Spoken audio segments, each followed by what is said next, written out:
Now, only on News 5, it's been more than 20 years since a blind woman was brutally attacked inside her home in Mobile. The case has been cold for decades, and now her family is sharing her story in hopes someone comes forward with information. Megan Mackey talked to loved ones about the tragedy, and she takes us to the home where the killing took place.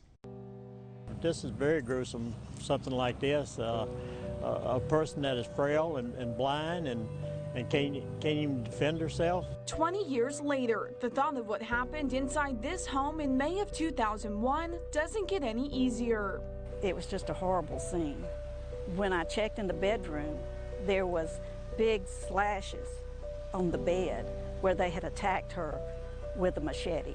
Her name was Mary Brooks. She was 77 years old at the time and lived in this home on Mill Street with her son George. Investigators say the attack happened early in the morning. Both Mary and George violently assaulted with the machete. You could see the chop marks on the bed. Now, she was also injured quite badly. They chopped on her arms where she put them up, and her fingernails were broken, and she was slashed across her face, and it cut her tongue and everything. Just cut this open. A friend found the pair after going to check on them in the morning. George had his throat cut so deeply he couldn't speak or provide investigators with any leads. Unlike her son George, Mary Brooks died from her injuries a month after the attack. She was taken here to Malcolm Baptist Church to be buried. Mary now rests here alongside her son George, who passed away many years later.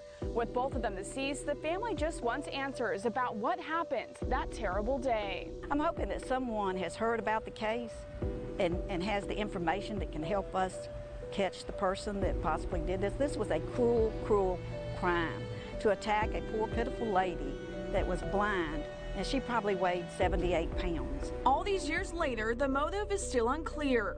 Once George recovered, he told detectives he had been a victim of an attempted mugging a night prior and think the suspect could have followed him home. Family believes Mary just happened to be an innocent victim to whatever the intended motive was the day she was attacked. I think the only reason why they did Aunt Jane like they did was because of the fact that they didn't want any witnesses.